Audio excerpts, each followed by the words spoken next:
6 minutes, 17 of our friends were taken from us, 15 were injured, and everyone, absolutely everyone, in the Douglas community was forever altered. Everyone who was there understands. Everyone who has been touched by the cold grip of gun violence understands. For us, long, tearful, chaotic hours in the scorching afternoon sun were spent not knowing. No one understood the extent of what had happened. No one could believe that there were bodies in that building waiting to be identified for over a day. No one knew that the people who were missing had stopped breathing long before any of us had even known that a code red had been called.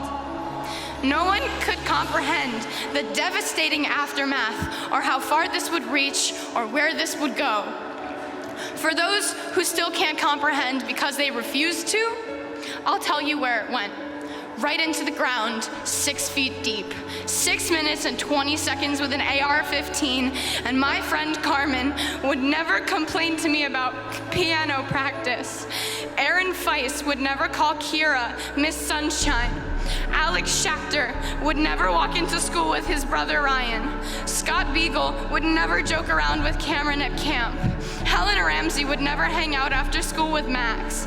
Gina Montalto would never wave to her friend Liam at lunch. Joaquin Oliver would never play basketball with Sam or Dylan. Elena Petty would never. Kara Lugren would never. Chris Hickson would never. Luke Hoyer would never. Marquine Duque Aguiano would never. Peter Wang would never. Alyssa Al-Hadaf would never. Jamie Guttenberg would never. Meadow Pollock would never.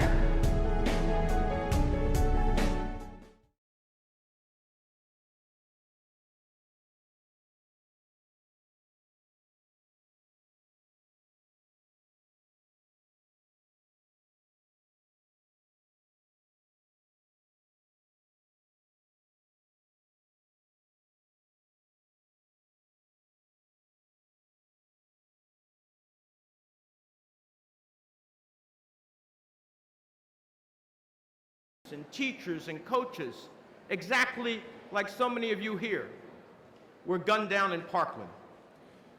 Instead of taking action, he caved into the gun lobby, just like countless politicians before him. But for me, something feels different this time. That's because students like you have stood with the students of Stoneman Douglas High School and pledged to turn once again into never again, never again.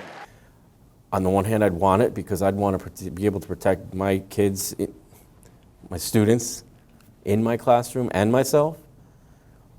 But I find the danger overwhelming just to have that many guns in schools already, where mistakes happen, and we've heard about them already, and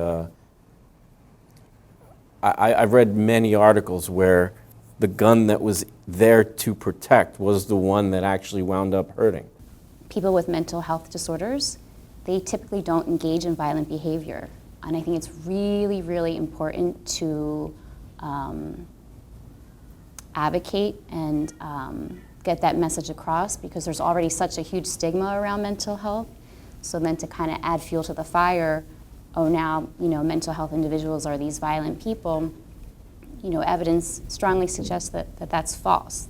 I do feel for the most part pretty safe in our school, but there are definitely things that can be changed in order for us.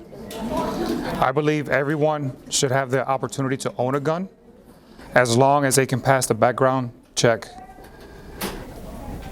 People that want to harm others using guns are going to get them wherever they want to buy them as long as they have the money and the means. Definitely. That's a great, great question, and one that I have a very personal story about. I used to make my living as an actor in the media, on television, in movies, on stage. But every time I did a piece of work on stage, in the movies or television, it was always violent. Because just about every time I was on popular shows like Miami Vice or Hill Street Blues or movies like Prince of the City, I had a gun and I was holding someone up.